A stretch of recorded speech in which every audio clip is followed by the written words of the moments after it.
Mr. Prime Minister, sorry.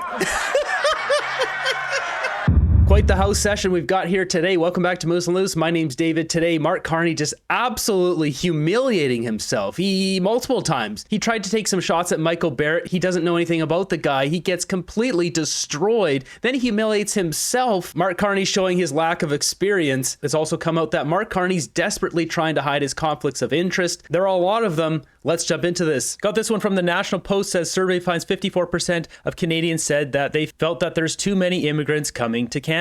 Yeah, no kidding. And we got this one here. 2 Brampton men charged with $300,000 in LCBO theft ring, police say. It's just endless crime. Were these guys born in Canada? Doctor or engineer? What do you think? With the Liberals' new EV mandate coming in the next few years, this is the future in Canada. People lining up an electric charger and waiting for hours to charge their car.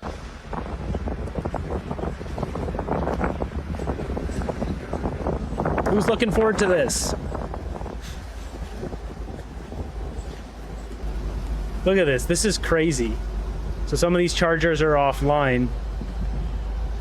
The infrastructure has to be in place. It's not. You can't force this on the citizens when you don't even have the ability to charge the cars. And we shouldn't be forcing this on the citizens because that's draconian. The people should choose. Next up, jumping over to the House, Mark Carney sets a bear trap for himself. Apparently he doesn't know Michael Barrett's history. Last night we learned that the Prime Minister has an entire department of bureaucrats trying to manage his conflicts of interest, but they can't even tell us if the Prime Minister has set up a conflict of interest screen. And so that means that the former chairman of a multi-billion-dollar investment firm is sitting at the cabinet table and could be taking decisions that personally improve his financial standing. He's been Prime Minister for 100 days, but he's still jumping through these ethical loopholes. So why won't the Prime Minister stop hiding the truth from Canadians and come clean? What are your conflicts of interest?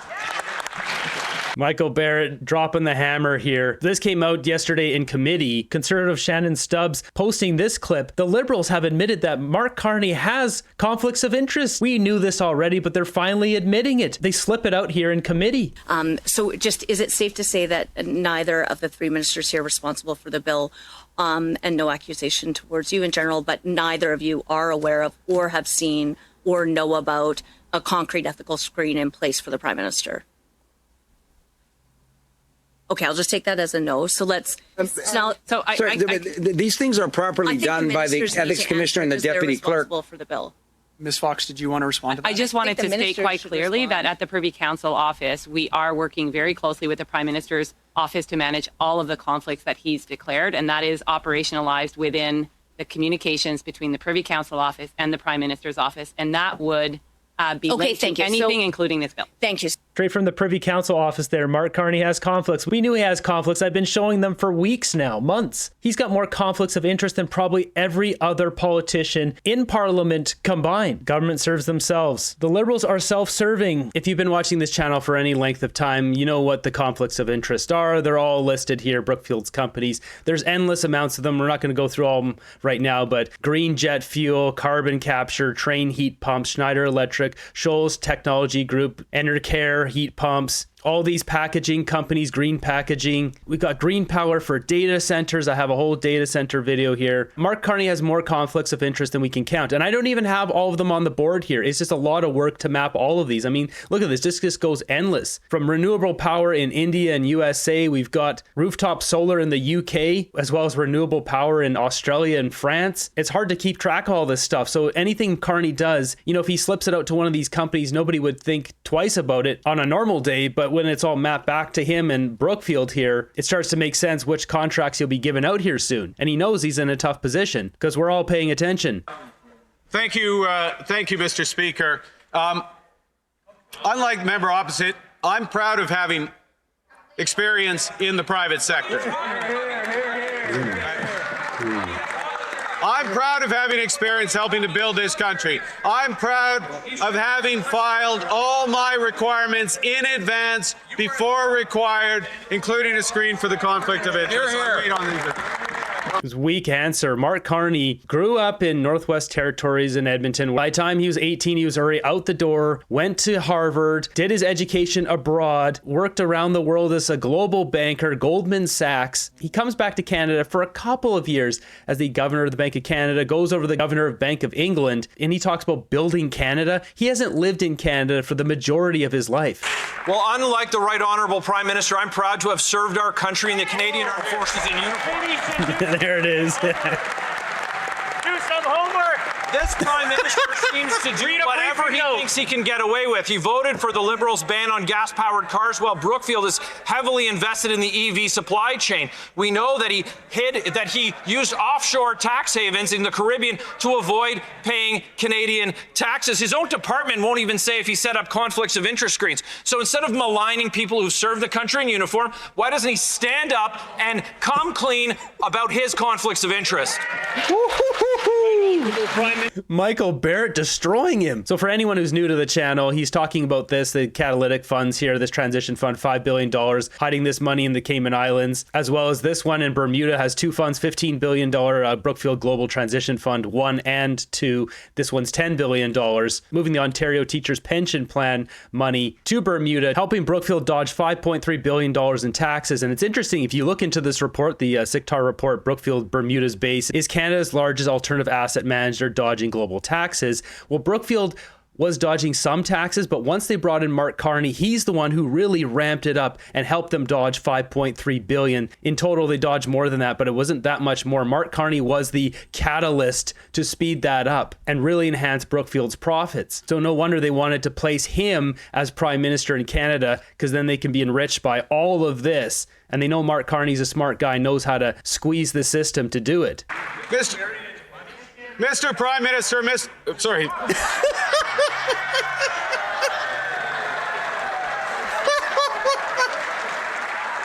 Battlefield promotion there. Mr. Speaker. Mr. Speaker. It's so embarrassing. This guy, he's speaking in this thespian, exuberant, disingenuous tone. Why doesn't he just speak normal? Mr. Speaker, I'm proud as Prime Minister to have made the biggest investment in our military in decades. I am proud to be reversing the decades of cuts in members opposite.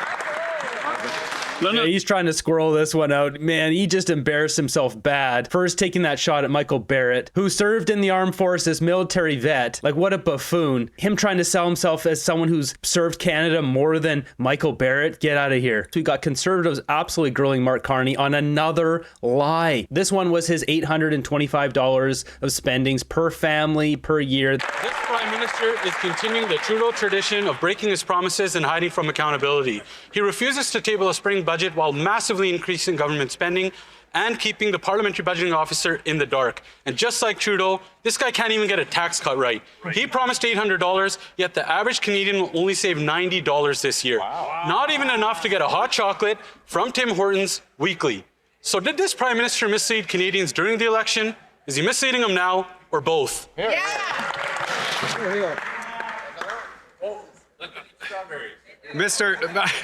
Mr. Speaker, I recognize the job of Prime Minister comes with many responsibilities. I didn't know addition and division were one of them. The parliamentary budget officer refers to the reductions for all Canadians. The vote that the members opposite supported this government on delivers a tax cut for the 22 million Canadians who pay taxes to drive this country forward. Mark Carney is so smug. So we've got it right here, $825 a year. This is coming from Mark Carney's own platform. You can see it's right here, Canada Strong. How the math works out if you have a dual income family that is in the lowest tax bracket right up to the edge is $840, but that's not what most Canadians are going to get. Barely any will get that amount. And for this year, it's at a half rate, so it's $90 per person. Once again, Mark Carney lying, that's all he does. So on the board here, let's move over to our trusty Mark Carney lie tracker. So I've been trying to track his lies here. There's so many of them. I'm definitely missing some of them, but misled about Brookfield's U.S. headquarters move. Carney spoke out of both sides on pipelines, denied meeting with Chinese-linked Jiangsu Commerce Council, JCC, that whole thing. So here's all his lies. But with that, we're just adding this one, promised an $825 tax cut. Most Canadians will receive $90 in 2025, $190 in 2026. The average total savings over 2 years is $280. Even if you had a couple get that, duplicate that, that's $560. That's nowhere near the $825 per year tax cut. That would be over 2 years. Coming from the guy that doesn't even do his own grocery shopping, he's bragging about a $90 tax cut this year when his government's policies raised the cost of groceries $800. He's broken all of his promises, spending, tax cuts, high-priced consultants, and he's all elbows down on the U.S. And while he's begging on his knees in front of Trump, Canadians have high grocery prices, unaffordable homes, and rising crime. But wait, everyone should be grateful for a $90 tax cut this year.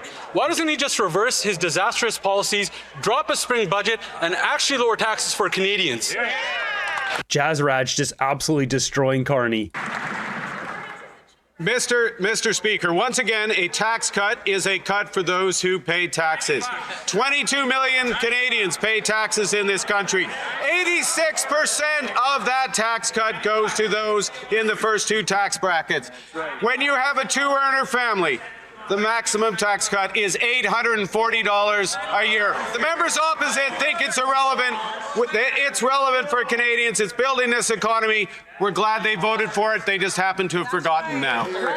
This has hit the mainstream press as well. Average family to save $280 per year from Liberal tax cut. This coming from the PBO. As you can see, the same numbers I have, and it's expected to rise to $190 of savings per year next year. Thanks, Carney. Food inflation will eat up more than that. With all that in the House Commons today, Mark Carney making some announcements on steel tariffs in America. As Table Salt posted here, breaking Carney drops the hammer as talks with the U.S. falter. I guess Carney didn't make a deal. Adjusted tariffs on U.S. steel and aluminum effective July 21st, so he will potentially increase tariffs at that point. That's what this sounds like. Additional tariffs to counter global overcapacity, banning the U.S. from bidding on government contracts using steel and aluminum. And that's why we're announcing that Canada will be introducing a series of countermeasures to protect Canadian steel and aluminum workers and producers.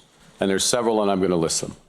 First, Canada will adjust its existing counter tariffs on U.S. steel and aluminum products on the 21st of July, at the end of that 30-day period, in other words. We're going to adjust them to levels consistent with the progress that's made at that point on the broader trading arrangements with the United States. Secondly, we will implement reciprocal procurement rules, ensuring that only Canadian producers and producers from trading partners that provide Canada with tariff-free reciprocal access through trade agreements can compete for federal government procurement of steel and aluminum. There he is trying to push back. I mean, he's a weak guy. Trump pushed him around. It was bootlicking for Mark Carney. He didn't get a deal. He did massively increase our military spending 2%. Was this just a way to appease Trump? Was this part of the deal? Was the critical minerals in there? Something's happening. I think Trump doesn't really care right now because he's dealing with Iran, and he knows that's the most pivotal moment of his entire presidency. He'll deal with Canada later. Mark Carney should have struck a deal and did it much quicker because now Trump's busy with Iran. Next up, we got this one from Garnet Genuous. It says, shocking Liberals block summer's study of student unemployment, then abruptly end the committee meeting. Are we surprised? This is what the Liberals do. They do everything that's against Canadians' interests. That's always what they do. Hi, everyone. We just wrapped up the first committee of HUMA, and really a surprising turn of events. We're in the middle of a major student unemployment crisis. 1 in 5 students are unemployed. And in good faith, we put forward a motion to do a summer study of the summer student unemployment crisis. We believe that parliamentarians should be willing to get to work over the summer so that students can get to work as well. Now, the Liberals initially said they were willing to do the study, but they wanted to change the date. We wanted the hearings to be completed by the end of July. They said the end of September. We tried to propose some modifications to that. In the end, they got what they wanted completely on date. The committee agreed to extend the date to the end of September. And then at the end of the meeting, they voted against doing the study at all, and they voted to adjourn the meeting right away. I asked, can we come to some consensus? Can we figure out how to do this in a way that you would agree? And they voted to adjourn and ran for the hills. Really shocking. Parliament didn't sit until May 26th of this year. It's going to adjourn at the end of this week. So we said, at least let's get committees back to work so that we can study the student unemployment crisis. Liberals opposed any study of the student unemployment crisis in order to protect their summer. Then they voted to adjourn the meeting right away. Just unbelievable behavior by the Liberals at this first committee meeting.